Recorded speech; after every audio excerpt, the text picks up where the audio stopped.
ఏ శుభకార్యానికైనా శుభారంభం. ఇప్పుడు బాంబే వెళ్ళి ఎన్ని ఇయర్స్ అయిపోయింది మీరు? 45 years. 45 ఇయర్స్.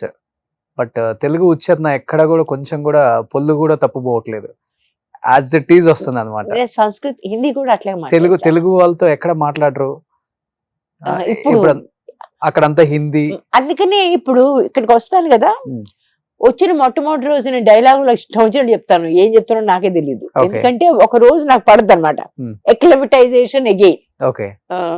ఒక కనీసం 4-5 గంటలు పడుద్ది. ఇక్కడ అందరితో మాట్లాడడం మొదలు పెడతాను. మొదలు పెట్టాక by the evening I can correct others also. Okay, ఆ స్థితికి వచ్చేస్తాను.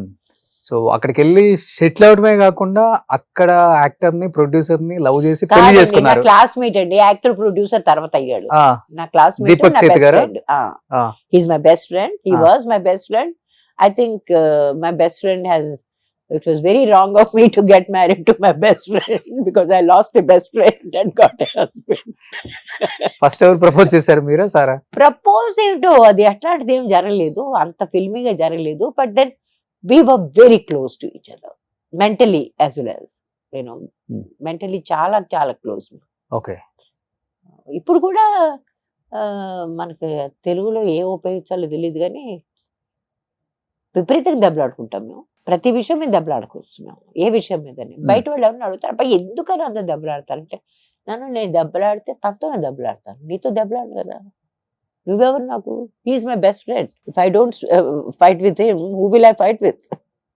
ఫైటింగ్ తను కూడా ఎట్లా చేస్తాడు. We both fight, but we both have the closest relationship, no doubt about that. Okay. So పిల్లలు ఏం చేస్తున్నారు ఇప్పుడు? ఇద్దరికి మాకు స్కిన్ కేర్ బ్రాండ్ ఉంది. So they both look after that. Okay. And these days when I'm coming for shoots, మా husband నన్ను ఒక్కదాన్ని పంపించడు. ఈ ఫీల్స్ దట్, ఎందుకంటే నేను చాలా సార్లు పడ్డాలు లేవడాలు, నిజంలో 2-3 సార్లు భయంకరంగా పడిపోయాను. యాక్సిడెంటా? అంటే యాక్సిడెంట్ అంటే ఆ బైక్ మీద పడే సీన్ ఉంటది, అది చాలా భయంకరంగా దెబ్బతాయి. అయ్యో.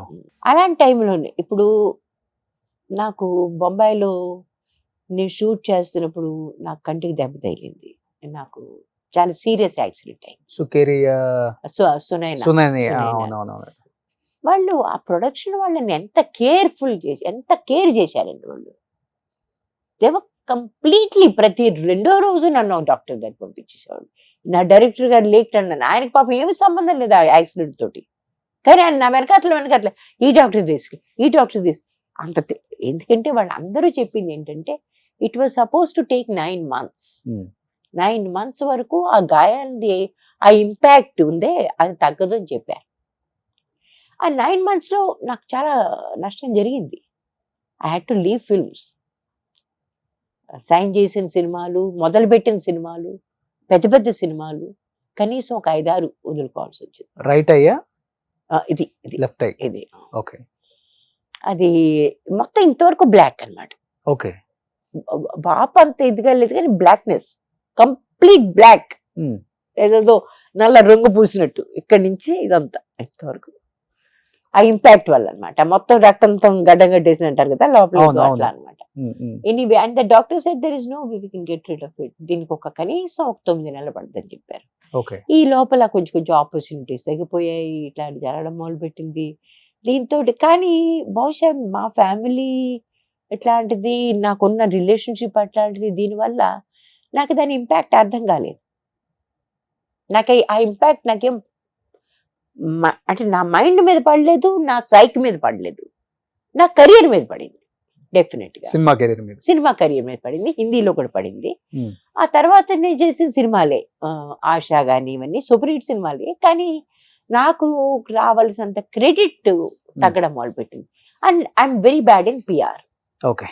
పిఆర్ అసలు మనకు చేత కాదు, ఫస్ట్ నుంచి కూడా, ఎప్పుడు కూడా చేత. దానివల్ల కూడా కొంచెం తేడా వచ్చింది. ఓకే.